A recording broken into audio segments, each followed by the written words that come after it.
증권의 실전 투자의 경험이 30년간 있는 개미 투자자입니다. 그런데 오늘 이 자리에서 여러 독자들에게 제가 말씀드리고 싶은 거는 30년 동안 제가 개발한 이 특별한 투자 기법이 있는데 이 투자 기법이 신이론입니다. 이게 민구원의 주식 사박자 이론이라는 신이론인데 오늘은 이 이론을 중심으로 해서 강의를 하겠습니다. 그런데 주식이라는 것은 도대체 뭐길래 수많은 투자자들을 이렇게 요구를 보이는가 하는 것을 제가 말씀드리고 싶고, 그 다음에 방금 이야기한 제가 개발한 그 신이론을 말씀드리고 싶자 합니다. 그리고 세 번째로는 현재 종합지수가 말하자면은 계속 하락하고 있는데 도대체 이 계속 하락하는 것이 어디까지가 끝인지 또 상승 전환점은 어딘지 하는 그것을 제가 말씀드리고자 합니다. 첫째, 주식이라고 하는 것은 손을 일단 대었다 하면은 절대 빠져나오지 못합니다.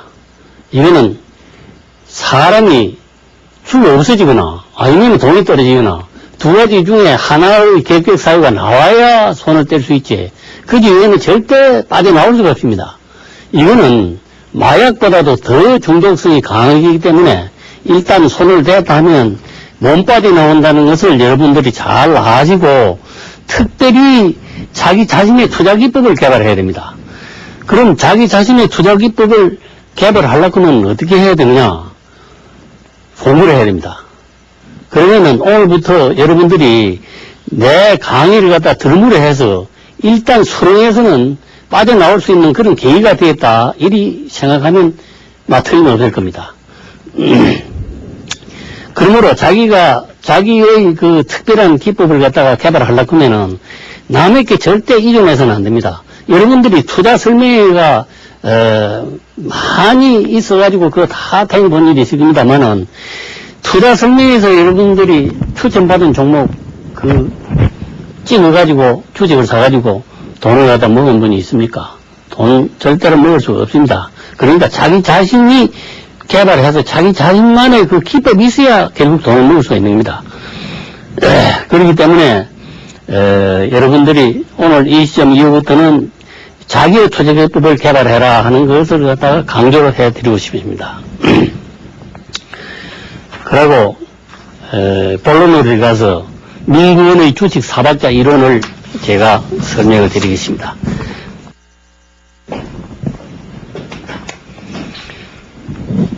민구원의 주식 사박자 이론이라는 것은 무엇이냐 할 것 같으면은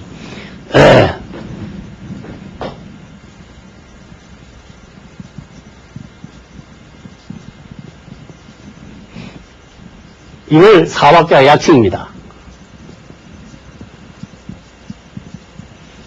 제가 내일의 주가 그것이 알고 싶다 그는 그 증권 신기술적 분석 기법을 갖다가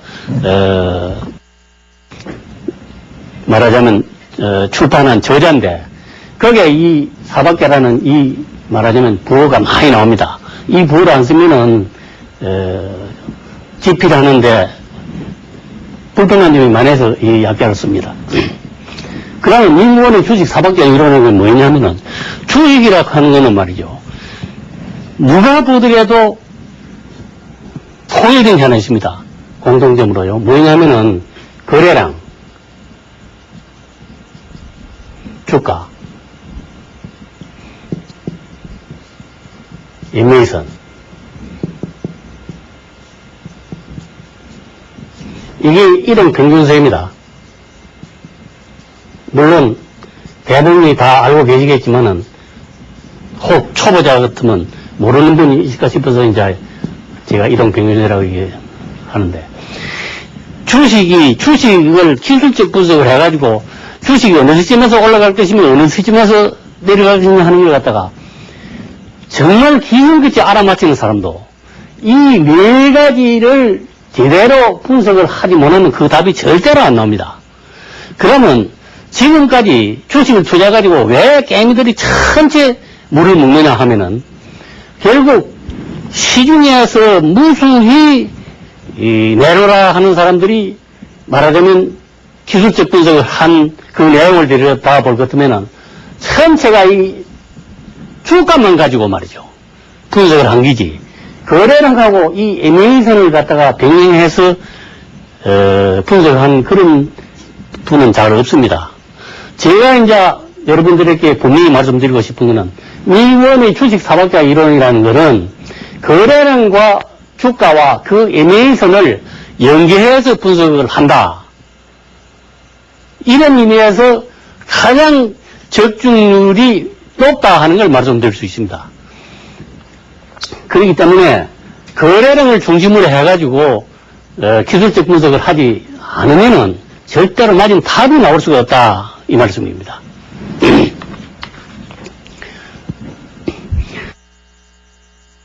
첫째, 거래량은 주가의 실체입니다. 무엇인 이야기냐 할 것 같으면은 여러분들이 거래량이 한 주도 거래가 안 됐다고 하면 가정을 해봅시다. 주가가 움직이질 않지 않습니까? 첫째, 거래가 한 주가 안 되면은 도대체 그 시세가 얼마가 나가는지를 모르기 때문에 주가가 결정이 안 됩니다.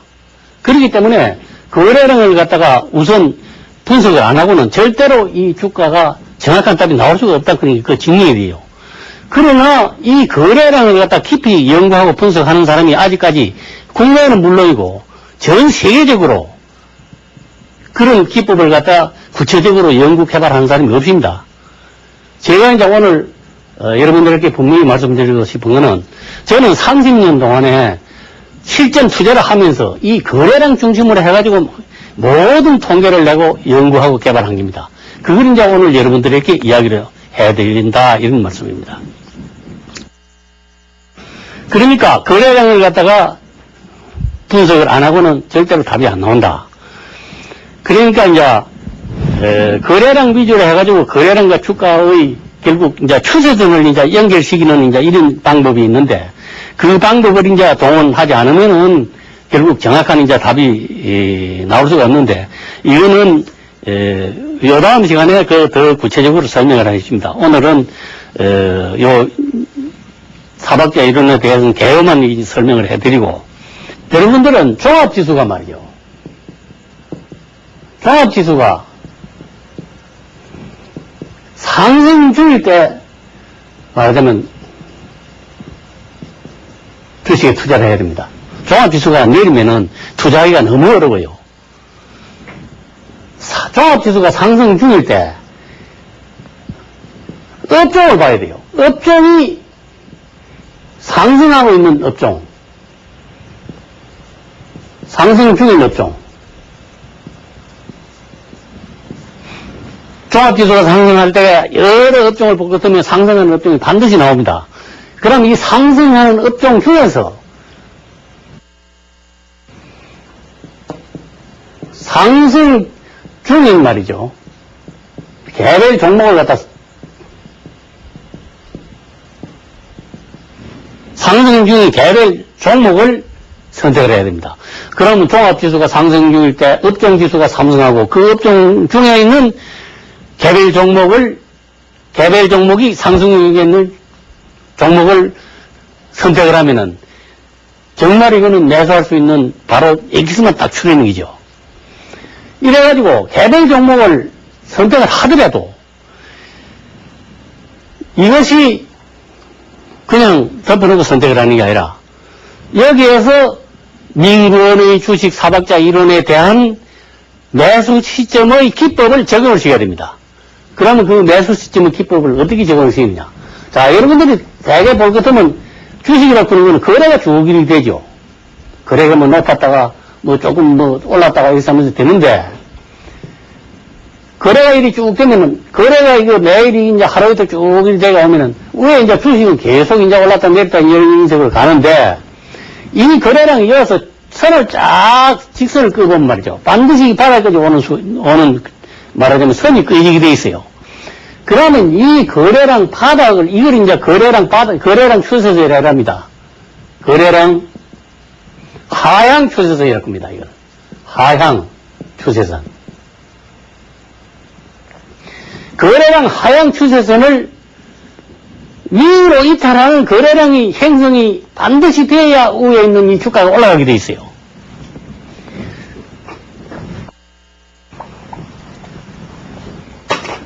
거래량 바닥 추세선을 위로 이탈하는 이 거래량이 생기지 않으면은 이 주가가 내려오던 주가가 올라가지 않습니다. 절대로. 계속 주가가 말하자면 이 추세선 밑에 돌고 그러면 이 주가도 따라 내려와요. 그러면 거래량 추세선을 위로 이탈한 거래량 모양이 이런 모양이어야 돼요. 첫째는 이걸 이제 사박계락입니다. 왜 사박계락하느냐? 하나, 둘, 세 번, 다음에 네 번째가 가지고 말하자면 주식을 사는 날이라 이래가지고 이런 모양이 되면 이걸 사박계락 이리 제가 이름을 짓깁니다. 그러면 이날 거래량이 전날 거래량보다도 반드시 높아야 우리 이 주식이 올라가게 돼 있어요. 그러면 이 올라갈 수 있는 이 거래량이 도대체 어제보다도 오늘이 더 많을 것이냐 작을 것이냐 하는 거는 뭘로 보고도 측정을 하느냐 하면은 결국 이거는 아침 동서가부터 30분 동안에 그 거래된 거래량을 측정을 해가지고 그 거래량이 전일 거래량의 5분의 1 이상이 거래가 돼야 그날 주가가 올라간다고는 보장이 됩니다. 그러니까 주가 이것만 찾아봐가지고는 주가가 올라갈지 내려갈지 아무도 모르는 거예요. 이거 안다고 하면 이거는 점치는 거지 어떤 그 논리에 의해 가지고 올라간다고 이건 볼 수가 없습니다.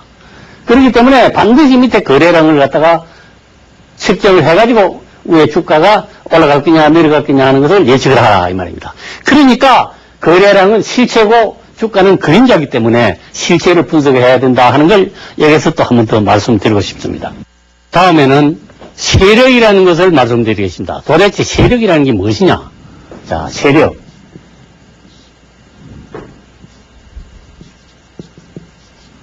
여러분들이 정권 객장에 나가보거나 모든 서적 같은 걸 보면은 세력이라는 게 반드시 나옵니다. 이 세력이라는 게 뭐냐 그러면은 자, 첫째 기관, 그 다음에 외국인, 큰손, 이걸 저는 세력이라고 일합니다. 그러니까 앞으로 세력이라는 용어가 나오면 기관, 외국인, 큰손이라는 걸 말하는구나 하는 걸 갖다가 여러분들이 입력을 해 놓으세요. 그럼 세력이라고 하는 것은 도대체 어떤 짓을 하느냐면요. 모든 주식은 세력이 개입 안 하면은 절대로 주식이 올라가지 않는다. 이거 보면 맞습니다.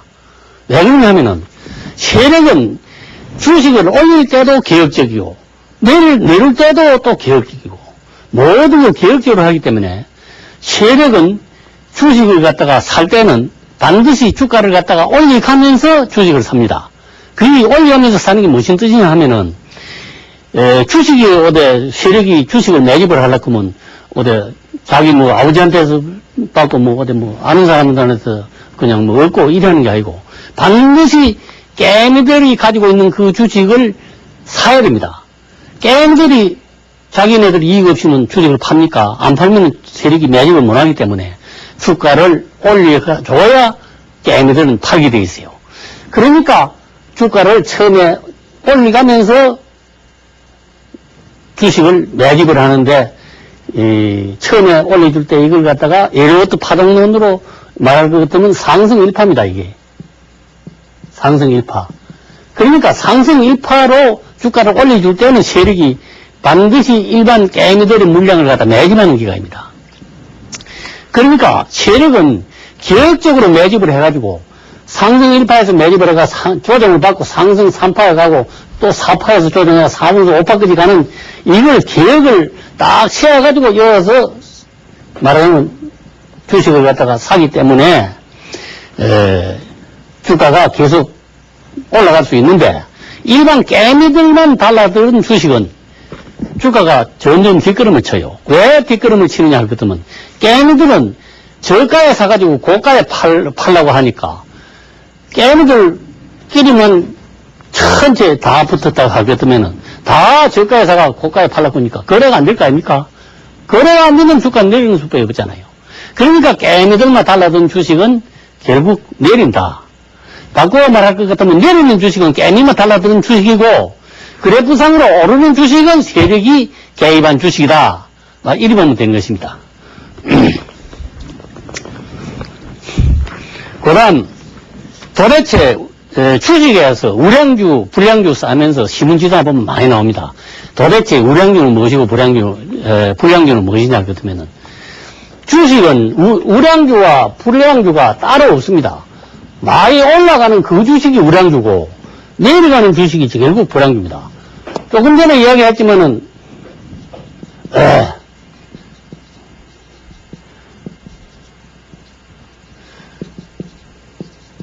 세력이 개입한 주식은 올라간다고 그랬죠. 세력이 개입한 주식은 올라간다고 그랬고 깻잎만 달라드는 주식은 내려가는 주식이라 했는데 주식이 기본적 분석에 의해서 자본금이 얼마고 이익이 얼마가 나고 한 그게 물론 튼튼한 회사면은 좋기야 좋겠지만은요 세력이 붙지 않으면 절대로 올라가지 않기 때문에 그거는 일단 주식을 투자하는 사람 입장으로 봐서는 불량주입니다. 그게 어떤 주식이든지 세력이 개입한 주식은 우량주다 이런 말씀입니다. 그러니까 우량주와 불량주를 가릴 때는 잘 올라가는 그림이 우량주고 못 올라가는 그거는 아무리 기본적인 기술적 분석에 의해서 그 개수가 튼튼해도 일단 투자자 입장으로 봐서는 불량주다 이런 이야기입니다. 그러니까 주식은 언제든가 오르는 주식을 올라타야 된다 이런 말씀이 되겠습니다. 자, 지금부터는 여러 투자자들이 요즘 아주 고생이 많습니다. 종합지수가 계속 내리만 가니까 도대체 이 종합지수의 바닥이 어디냐 하는 것도 여러분들이 궁금할 것이고 바닥이 됐다 싶어서 사면은 또 바닥이고 또 사면은 또 지하 1층, 지하 2층, 지하 3층 계속 내리만 가는 주식이 도대체 어느 시점이 바닥이냐 하는 그걸 제가 말씀을 드리고자 합니다. 자, 지금 모든 이 장안에 내놓으라 하는 투자 분석가들이 종합지수의 바닥이 여기다 하면서 분명히 말을 해도 본도의 그 바닥이 빗나가는 이유가 무엇이냐 할 것 때문에는 종합지수의 바닥이 되느냐 안 되느냐 하는 이걸 볼 때는 거래량을 분석 안 하면 절대로 그 바닥이 진짜 진바닥이 확인이 안 됩니다. 지금부터 왜 진바닥이 확인이 안 되느냐 하는 그걸 제가 말씀을 드리겠습니다. 자, 이 그래프를 보세요.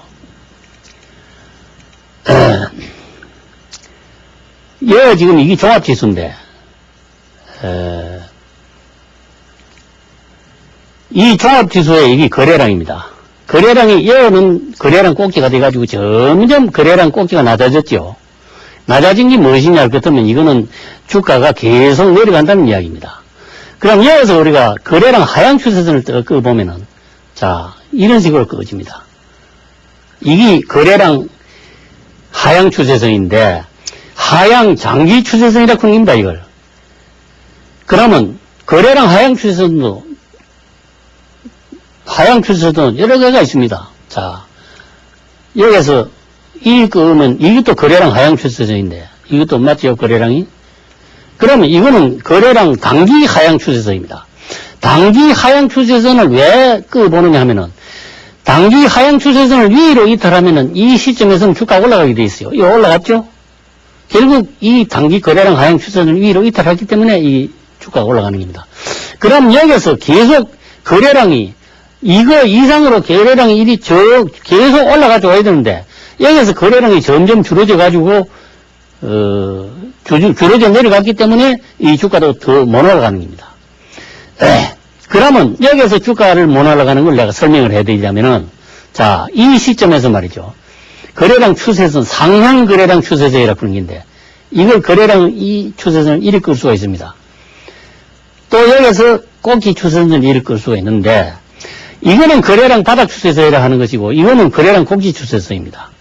그럼 거래량 바닥 추세선은 뭐이고 꼭지 추세선은 뭐이냐 할 것 같으면은 지금 정권가에 나돌고 있는 그 서적 중에서 내일의 주가 그것이 알고 싶다 하는 이 서적을 보면은 바닥 거래량 추세선을 끊는 방법, 꼭지 추세선을 끊는 방법이 세밀하게 기록되어 있습니다. 그걸 보면은 이런 식으로 끊게 되어 있는데 이 바닥 거래량 추세선을 거래량이 밑으로 이탈한다 이 말입니다. 이게 밑으로 이탈한 거죠, 이 시점이. 밑으로 이탈하면은 그때부터 주가는 내려가게 되어 있어요. 반드시 내려갑니다.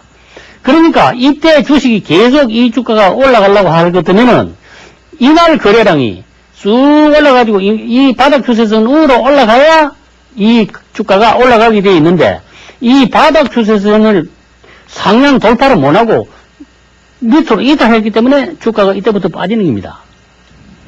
자, 이거는 이제 이 정도로 해놓고, 아까 이야기했던 이제 거래량 장기 하향 추세선이 이게 장기 하향 추세선인데, 이 장기 하향 추세선을 이 거래량이 우로 이탈하지 못하면은 절대로 종합지수가 상승할 수가 없어요.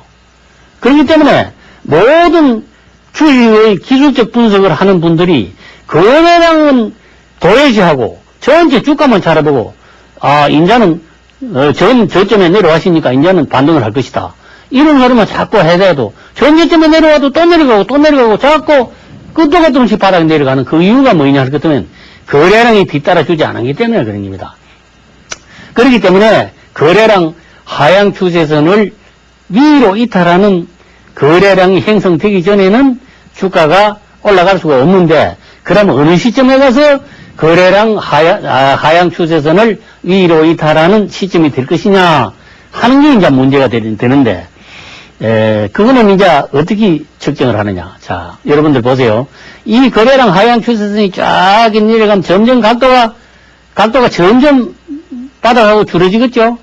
그러면 이게 열흘이고 21일 날이고 쭉 가면은 점점점 이 각도가 낮아져가지고 낭자는 바닥에 딱 댈 때가 안 오겠습니까? 바닥에 댈 때가 오는 정도가 되면 거래량이 약간만 늘어도 이 추세선을 위로 이탈하는 게 나온다 이 말입니다. 그러면은 그때부터 주가가 올라갈 수 있는데 그러면 그때부터 단장 주가가 올라가느냐? 절대 단장 못 갑니다. 반드시 바닥을 다져야 돼요. 바닥을 5일 정도 다져야 올라갈 수 있습니다. 물론 때로는 말이죠. 아주 큰 호재가 나가지고 V자형으로 급 반등하는 수도 있긴 있습니다만은 그거는 극히 예외적인 일이고 보통의 경우에는 바닥을 4, 5일은 다져줘야 반드시 올라갑니다. 자, 전에 이제 지나간 거 이런 거 이제 단기 반등도 한번 보세요. 여기 보면은 이날부터 시작해서 하나, 둘, 셋, 넷, 한 5일쯤 돼야 올라간다 그는 계산이 나오는 겁니다. 그거는 무슨 뜻이냐면은 5일 이메이선이 상향을 해줘야 결국 올라간다 이런 이야기가 되는데 여기서는 막 설명할 시간이 없습니다만은 5일 이메이선이 상향하면은 주가가 10일 이메이선을 일선 추월해가지고 20일까지 올라간다 그런 게 보장이 됩니다. 그런 걸 일컬어서 뭐라 그러냐 할 것 같으면은 주가 이메이선의 일선 추월의 원칙이라는 것인데 그것까지 오늘은 시간이 없어서 설명을 다 못 드리겠고 오늘은 종합지수가 어째서 안 올라가며 도대체 어느 시점에서 올라갈 거냐 하는 걸 내가 말씀드리는데 이 종합지수가 올라가려고 하면은 아까 말씀드렸지만은 거래량 하향 추세선을 위로 이탈하는 거래량이 형성되려고 하면은 이 각도가 계속 좁아져 내려간 그 시점에서 거래량이 이 추세선을 위로 올라가는 그 시점이라야 주가가 상승하게 되어 있기 때문에 여러분들은 어디가 주가의 바닥이다. 이걸 지금 논할 때가 아닙니다. 결국 하향 거래량 추세선을 위로 이탈하는 거래량이 나오고 난 다음에 이거는 바닥이다 아니다 하는 걸 갖다가 그때 점을 치고 예측을 해야 되는 기지. 거래량도 아직 바닥이 확인이 안 됐는데 주가가 바닥이 되었니 안 되었니 그거는요. 이거는 말하자면 실체를 모르고 그림자만 보고 말이지 어디로 움직일 것이다 어쩔 것이다 하는 걸 말하는 것이나 똑같습니다. 그러니까 요약해서 말씀드리자면은 거래량 하향 장기 추세선을 위로 이탈하는 거래량이 4박자나 7박자가 형성되어야 주가가 올라갈 수 있는 준비가 말하자면 준비가 되는 거기 때문에 그 시점까지 여러분들은 기다려야 주식이 주가 종합지수가 바닥이라 하는 것을 갖다가 이해를 하면 되겠습니다. 자, 오랜 시간 경청해 주셔서 감사합니다.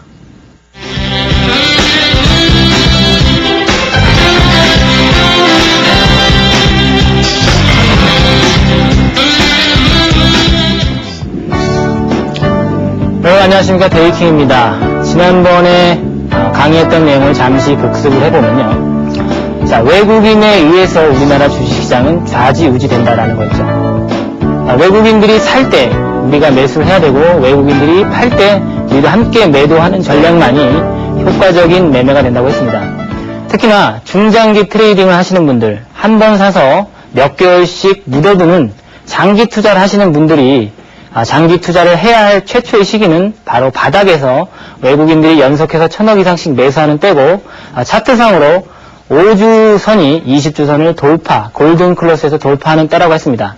그리고 매도 시기는 외국인들이 1000억 이상 연속해서 매도하는 때와 또 5주선이 20주선을 데드크로스, 하향 이탈하는 때에 매도를 해야 된다라고 했습니다.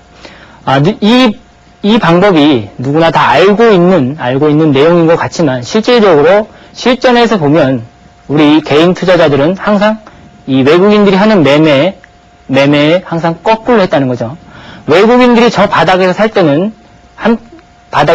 매도를 하고, 외국인들이 바닥에서 사서 이익 실현을 할 때는 그때 뒤늦게 다시 재매수하는 그런 경향을 우리나라 역대 주식시장에서는 보여왔다는 겁니다. 앞으로는 중장기 투자하시는 분들이 그러한 매매를 반복하지 않기 바라고요.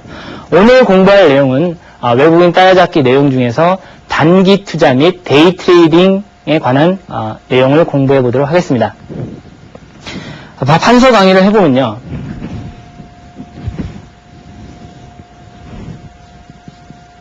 외국인들이 우리나라 종목을 매수할 때 첫째로 이용하는 증권사가 외국계 증권사가 있고요. 두 번째로는 국내 증권사를 이용해서 매수를 합니다. 자, 오늘은 외국인 따라잡기 단기 트레이딩에 대해서 공부하고 있습니다.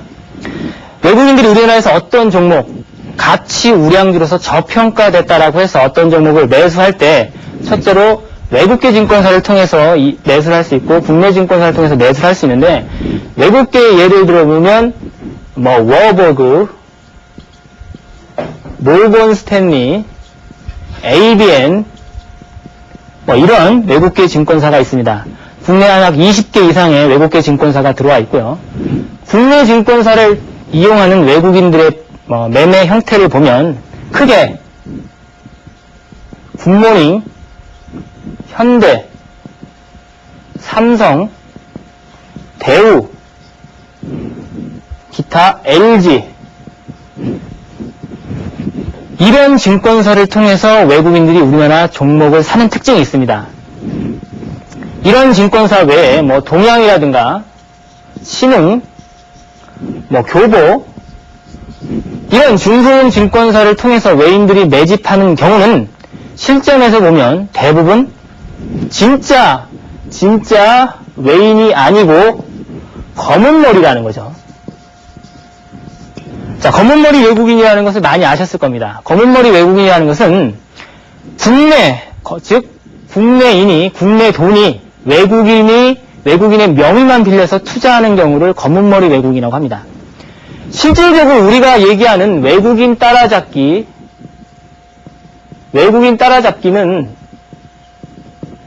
검은머리가 아니고 바로 진짜 외국인, 진짜 거대한 투자 금액과 가치 우량주를 선택하는 그러한 진짜 외국인의 포커스를 맞춰서 매매를 해야 된다는 겁니다. 중소형 증권사를 통해서 사는 검은머리 외국인 같은 경우에는 어떤 회사의 펀더멘탈을 보고 장기 투자하는 개념이 아닙니다. 이들이 갖고 있는 금액 또한 진짜 외국인처럼 어마어마한 금액을 가지고 있는 것이 아니고 단기 트레이딩을 하기 때문에 금액 또한 크지 않습니다. 그렇기 때문에 이런 증권사를 통해서 사는 진짜 외국인과 이런 중소형 증권사를 통해서 하는 외국인의 특징은 이들은 중장기를 한다는 특징이 있고 이들은 단기 트레이딩을 한다는 특징이 있습니다. 특히나 이들은 검은머리 세력이기 때문에 누구보다 매매 기법에 현란하고 개인들한테 물량을 조금만 상승해도 개인들한테 물량을 떠넘기려는 그러한 여러 가지 트릭을 쓰는 반면에 진짜 외국인들은 자기들이 설정한 목표 가격, 예를 들어서 내가 10,000원에 샀으면 이 종목은 기본적 분석상 20,000원 정도는 가야 된다라고 생각을 하면 최소한 20,000원까지는 끌어올린다는 거죠. 그런데 이 단기 이익식 실현을 추구하는 검은머리들은 상승 목표 이익 실현가가 낮을 뿐만 진짜 외국인에 비해서 그 상승폭이 낮을 뿐만 아니고 장 상황에 따라서 언제든지 목표를 수정해서 언제든지 손절을 하거나 단기 이익 실현을 하고 빠져나온다는 특징입니다.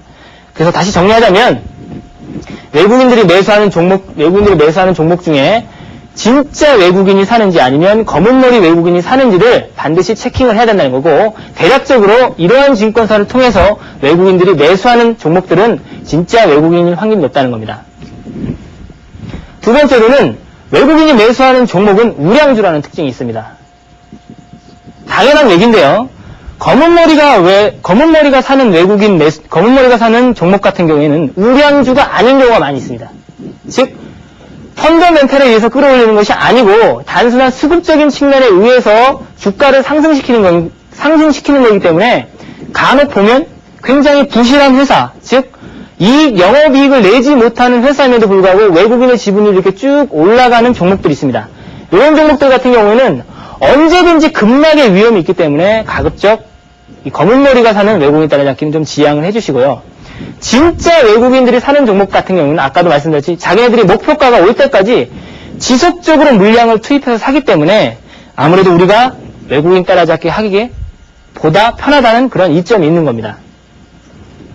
자, 지금 외국인 따라잡기를 검은머리하고 진짜 외국인으로 나눠서 얘기를 했는데요. 외국인 따라잡기 할 때 진짜 외국인은 가치 우량주를 하고 검은머리들은 가치 우량주보다는 자기들이 트레이딩하기 쉬운, 수급적인 측면에서 공략하기 쉬운 종목을 한다는 특징이 있다는 것을 말씀드렸습니다. 세 번째로는 외국인 따라잡기 할 때 지분율을 봐야 된다는 겁니다. 지분율. 이따 실례를 들어서 강의를 하겠지만, 자, 현대차라든가 삼성화재 같은 종목들은 외국인의 지분 보유율이 50%가 넘습니다. 자, 그럼 생각해 보십시오. 지금 정확히 삼성화재의 주가가 얼마인지 모르겠는데 삼성화재 주가가 대략 10만원이라고 가정을 해보겠습니다. 10만원이라고 했을 때 이 종목이 단기적으로 급락을 했습니다. 7만원까지요. 그러면 최소한 7만원 이상대에서 산 외국인들은 어떻습니까? 물렸죠. 쉽게 속된 말로 물렸습니다. 물렸기 때문에 주가를 상승시키려고 할 겁니다. 추가적인 매수를 해서요. 그런데 외국인 보유 지분이 많다 보니까 7만원 이상대에서 산 외국인도 있지만 5만원, 4만원, 아니 이런 가격대 더 저가에 산 외국인도 있다라는 겁니다. 이 말이 무슨 말이냐면 지분율이 20%에서 30% 이상 된 종목 같은 경우에는 주가가 상승을 하면 외국인끼리 서로 치고받고 한다는 얘기죠. 지분율이 5%에서 10%인 종목 같은 경우에는 외국인끼리 서로 치고받고 하는 경우가 드뭅니다. 왜 그러겠습니까? 지분율이 인제 시작하는 종목 같은 경우에는 들어오는 매수 주체가 하나, 두 개 또는 세 개 정도인데 지분율이 20%에서 한 50% 정도 되는 회사라면 외국인도 여러 외국인이 들어왔다는 얘기죠. 여러 외국인이 여러 단가에서 나누어서 들어왔기 때문에 어떤 외국인은 현재 가격이 저평가됐다고 해서 사는 외국인이 있을 거고 어떤 외국인은 지금 가격은 내가 이익 실현을 해야 될 거라 생각하고 파는 외국인이 있을 겁니다. 이렇게 지분율이 높은 종목들은 주가가 조금만 상승해도 파는 외국인과 사는 외국인이 동시에 나오기 때문에 항상 외국인 따라잡기 할 때 좀 헷갈린다는 거죠. 어떤 외국인이 센지는 지나봐야 알지 장중에는 잘 모른다는 특징이 있습니다. 반면에 지분율이 인제 시작하는 종목, 가장 좋은 종목은 0%에서 이제 3%, 4%, 5%. 이제 시작하는 종목은 매수 주체가 확연하다는 거죠. 지분율이 없다가 인제 시작하는 종목, 예를 들어서 워버그라는 증권사에서 A라는 종목을 인제 사기 시작해서 1%에서 3%가 됐다고 쳤을 때 해당되는 종목의 주가가 시세 분출을 하지 않았습니다. 그렇다면 워버그에서는 어떻게 나올까요? 자기들의 목표가를 유지하기 위해서 지분율을 5%, 7%, 8%까지 올린다는 얘기죠. 그러면 A라는 종목의 매수 주포는 현재 워버그밖에 없기 때문에 우리는 이 워버그의 매매 현황만 보고, 즉 워버그가 추가적으로 사면 사고 워버그가 매도하면 함께 매도하는 전략을 구사하기 쉽다는 겁니다. 즉 다시 말하면요, 외국인 따라잡기 비율이 높은 종목은 외국인끼리 서로 치고받고 하기 때문에 우리가 외국인 따라잡기 할 때 혼동이 오지만, 외국인 지분율이 낮은 종목들은 인제 시세를 수급적인 측면에서 인재 양호해졌기 때문에 주가가 대부분 인재 저평가인 상태에서 잠깐 올라오는 종목이 대부분이고, 지속적으로 지분율이 3%, 5%, 7% 이렇게 상승을 하면서 주가가 상승을 하게 된다는 겁니다. 주가가 이렇게 외국인 지분율이 낮은 종목인데 외국인이 연속적으로 매수하는 종목 같은 경우에는 이 바닥에서 최소 이 가격 전에는 매수한 외국인이 없기 때문에 주가가 상승하는 데 있어서 이익 실현을 하려고 하는 외국인들이 없기 때문에 외국인 따라잡기를 하기가 쉽다는 거죠. 제가 지금 잠깐 쉬운 말을 너무 어렵게 하는 것 같은데, 자, 외국인 지분율이 높은 종목들은 외국인들이 서로 치고받고 하기 때문에 헷갈리지만, 외국인 지분율이 낮은 종목은 그 종목을 산 외국인이 한두 개로 단촐하기 때문에 우리가 그 외국인이 어떤 매매 포지션을 취하느냐, 즉 더 사느냐, 추가적으로 사느냐, 아니면 파느냐에 따라서 내 매매 포지션을 정할 수 있기 때문에 외국인 따라잡기를 하기가 쉽다라는 겁니다. 자, 오늘 첫째로 배운 거, 외국인 따라잡기 할 때 첫째로 검은 머리가 사는 것과 진짜 외국인이 사는 것들을 구분해야 되고, 그 구분의 기준은 첫째로 증권사별로 알 수 있고, 두 번째는 그 해당되는 종목이 누가 봐도 외국인이 사기에 합당한 우량주이냐, 아니면 조금 문제가 있는 종목이냐 따라서 검은 머리냐, 진짜 외국인이냐 나올 수 있고, 두 번째로는 외국인 따라잡기 할 때 지분율이 20% 이상인 종목보다는 0%에서 한 5%, 10%, 많게는 한 15%인 종목들을 하기가 훨씬 수월하다는 겁니다. 자, 외국인 따라잡기 여기까지 했고요. 세 번째로는 외국인 따라잡기 할 때 차트를 봐야 됩니다.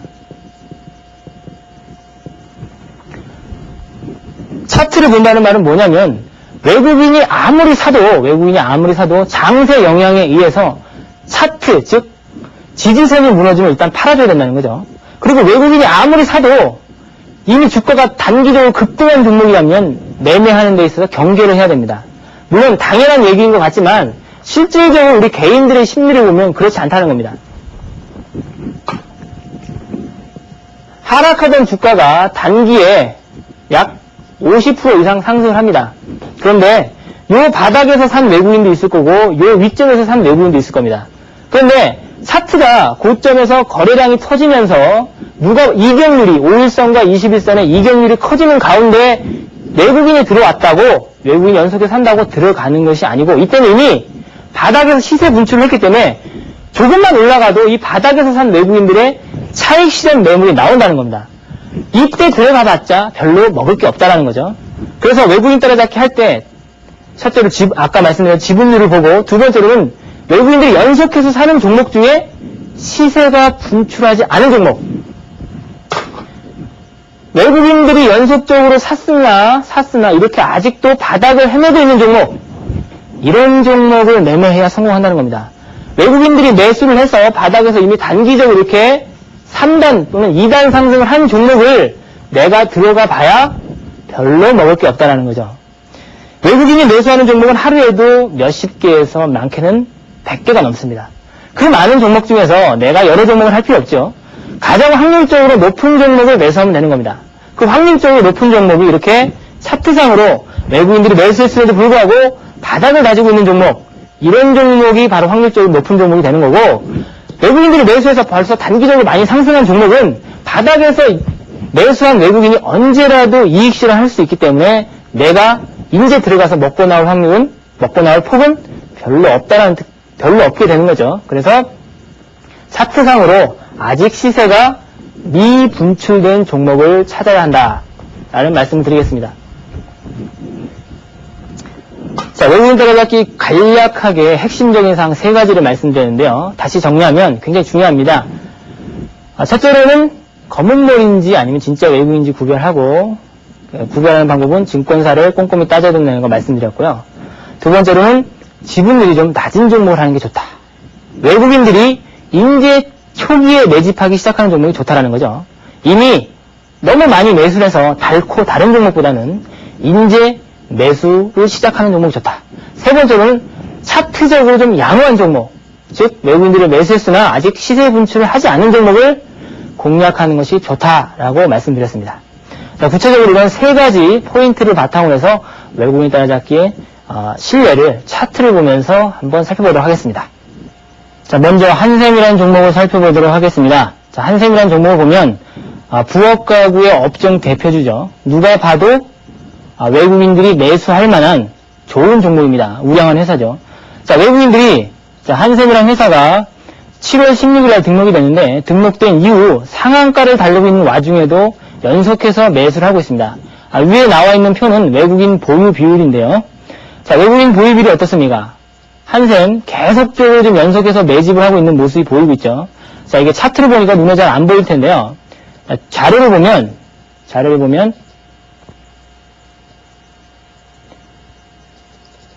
자, 이렇게 외국인들이 빨갛게 연속해서 매수하는 모습을 보여주고 있는 것을 알 수 있습니다. 외국인과 기관의 매매인데요. 기관은 이렇게 공모주 물량 받은 것을 처분하는 반면에 외국인들이 이렇게 연속해서 해당되는 종목을 사고 있음을 알 수 있습니다. 연속해서 빨갛게 사고 있는데요.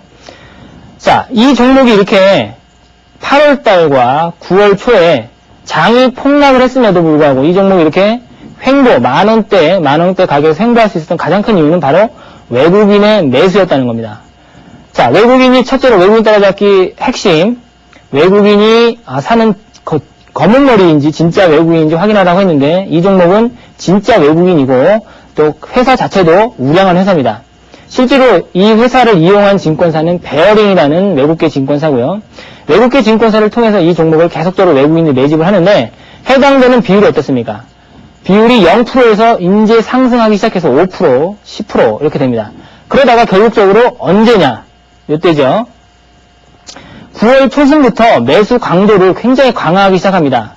즉 그전에부터 조금 사모으기 시작했지만 9월 들어서 매수 강도를 강화하면서 해당되는 종목이 이렇게 상한가 연속 2번을 치게 되죠.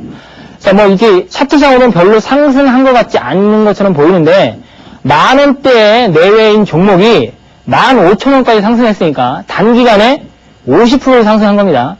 이 단기간에 50% 상승했던 가장 큰 원동력은 뭐였느냐? 바로 외국인의 매수였다는 거죠. 이 자료를 보면 9월 들어서 8월 말에 16만 4천 주를 산 거를 시작해서 9월 초에 연속해서 외국인들이 10만 주 이상씩 산다는 겁니다. 해당되는 종목의 주가가 만원대니까 10만 주 산다면 해당되는 종목에 매일 10억씩, 20억씩 샀다는 얘기죠. 이렇게 외국인들이 수급이 연속해서 진행되면 이렇게 횡보하던 주가가 결국은 들어 올린다는 겁니다. 자, 우리가 작전주는 사실 세력이 누군지 정확히 알 수가 없습니다. 왜냐? 그들은 창구를 여러 개를 바꾸고 어떤 창구가 드러나지 않도록 작전을 하지만 세력 중에서 외국인들은 친절하게도 외국인들이 매수하는 종목은 매일 장이 끝나고 이렇게 나와준다는 얘기죠. 외국인들이 단 100주만 사도 이렇게 국가에서 얼마씩 샀는지 이렇게 밝혀줍니다. 그렇기 때문에 우리가 다른 세력들이 사서 올리는 종목은 우리가 체킹할 수 없지만 외국인들이 사서 올리는 종목은 알 수 있다는 거죠. 이렇게 한샘이라는 종목을 외국인들이 연속해서 사고 있는데 해당되는 주가가 어떻습니까? 시세를 못 줬죠. 시세를 못 준 종목인데 외국인들의 매수가 9월 들어서 더 크게 상승합니다.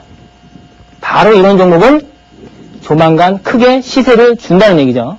다시 정리하면 외국인들이 연속해서 매수를 했는데도 시세가 주지 못한 종목 중에서 외국인들이 계속해서 추가적으로 매수하는 종목, 그런 종목에 바로 대박이 있다는 겁니다. 실제적으로 저 개인도 한샘을 투자해서 많이 수익이 났고요. 여러분들도 이런 종목들, 외국인 따라잡기, 올바른 외국인 따라잡기를 하면 이런 한샘가닥 같은 종목을 자주 매매할 수 있는 그런 실력을 갖추게 될 겁니다. 두 번째로는 한국콜마라는 종목을 보도록 하겠습니다. 자, 한국콜마 지금 현재로서는 지금 많이 하락한 모습인데요. 자, 요 시점 있지 않습니까? 요 시점. 이렇게 외국인들의 매수가 없다가 갑자기 들어온 시점입니다. 물론 그 전부터 이 한국콜마는 외국인들의 보유 비율이 있긴 한데, 요거는 장외에서, 즉, 장외 시장에서 매수한 것이 아니고, 다른 방법으로 매수한 거고, 실질적으로 장외를 통해서 외국인들이 매수가 들어온 시점은 바로 이 시점입니다. 거래량이 터지면서 장대 양봉이 난 이 시점이죠. 자, 외국인 한국콜마 같은 것도 실적이 우수한 회사이고, 지금 주가도 단기 급락을 한 상태에 있습니다. 하방 경직을 보이다가 외국인의 매수가 최초로 들어온 시점. 실제로 이 종목이 그전부터 비율이 있었지만, 비율이 약 26% 정도 비율이 있었지만, 이것은 장내 시장을 통해서 매수한 것이 아니기 때문에 이 비율을 빼고요. 실질적으로 외국인이 장내에서 매수해서 비율을 늘려가는 이 시점, 바로 이 시점부터 이 종목은 시세를 보이기 시작하는데요. 어떻습니까? 이 종목이 외국인이 사면 올라갔다가 외국인이 안 사면 밀리고, 다시 외국인이 사면 눌림목 지지를 받고 올라가고, 외국인이 안 사면 밀리고 외국인이 다시 사면 올라가죠. 근데 최근 장이 하락하면서 외국인 매수가 멈췄습니다. 멈추니까 장이 폭락을 하는데, 실질적으로 외국인이 빠져나간 흔적이 없지요. 외국인이 빠져나갔다면 이 비율이 팍 줄었을 겁니다. 그런데 외국인들이 빠져나간 흔적이 없기 때문에 외국인들은 언젠간 다시 들어온다는 거죠. 지금 외국인들이 평균 단가가 이미 4만원 내외가 됐는데, 이미 주가는 4천원 내외가 됐는데 주가는 4천원을 하회하고 있습니다. 그러면 외국인들은 지금 손해를 보고 있는 상태죠. 이 손해를 보고 있는 외국인들이 이익을 보고, 또는 그들이 최소한 본전에 이 종목을 팔고 나오려면 다시 한번 들어야 된다는 겁니다. 자, 외국인 따라잡기 원칙, 매수 원칙은 아까 말씀 안 드렸는데, 첫째로 외국인이 사다가 멈춘 종목인데, 멈췄다가 다시 재매수하는 종목은 시세를 준다. 첫째로 외국인이 사다가 멈춘 종목에서 다시 외국인 매수가 들어오면 외국인은 그 종목은 시세를 준다는 거죠. 아무튼 외국인이 이렇게 매수하면서 한국콜만한 주식 종목도 이렇게 장기 하락을 하고 횡보를 한 이후에 이렇게 시세를 주게 되는 겁니다. 다음으로는 가야전자를 한번 보겠습니다. 자, 가야전자를 보면요, 외국인들이 정확히 매수한 이 시점부터, 자, 그전에는 외국인 지분율이 0%였습니다. 0%에다가 외국인들이 매수가 들어오는 이 시점부터 가야전자 주가 급상승을 하게 되죠. 해당되는 외국인 아직 매도하고 빠져나가진 않았습니다만, 이렇게 외국인들이 보유 비율이 없다가 보유가 이렇게 최초로 들어오는 이런 시점에서, 그 시점에서 주가가 이미 바닥에서 많이 밀린 상태고, 주가가 하방 경직을 보이는 상태 속에서 외국인의 매수가 이렇게 들어오는 종목, 외국인의 비율이 낮다가 또는 없다가 외국인의 매수가 들어오는 종목이라면 과감하게 매수를 해서 기다려보자는 겁니다. 언제까지? 외국인이 팔거나 21선 차트를 깰 때까지. 제가 아까 말씀드렸죠. 외국인 따라잡기 종목 할 때 차트도 따져야 하는데 이렇게 외국인이 샀다고 해서 차트가 21선을 깨고 내려오는데 그냥 들고 있는 것이 아니고, 외국인이 사서 시세를 많이 내는데 21선을 깨고 내려오면 그때 이익 실현을 해야 되는 겁니다. 이렇게 주가가 이렇게 계속 밀리면 여기 샀던 외국인들이 본전 심리가 나서 다시 들어올리겠죠. 그래서 고가에 털고 외국인이 사다가 멈췄던 외국인이 다시 매수할 때, 저가에 다시 매수할 때 우리도 매수에 다시 동참하는 겁니다. 자, 오늘 간략히 외국인 따라잡기 매매 원칙에 대해서 3가지 간략하게 말씀을 드렸고요. 그것을 정리하자면, 첫째로 진짜 외국인이 사는 것을 따져야 하고, 두 번째는 외국인 보유 비율이 낮고 이제 시작하는 종목에서 좋은 시세를 준다는 점, 세 번째로는 차트상으로 이미 시세 분출을 하지 않고 외국인이 매집했음에도 불구하고 시세 미분출 종목 중에서 우리가 급등하는 종목을 많이 발견할 수 있다라는 점을 말씀드렸습니다. 자, 외국인 따라잡기를 좀 더 연구하셔갖고요, 이후 다가올 반등장에서 여러분들 외국인보다 더 많은 수익이 나시길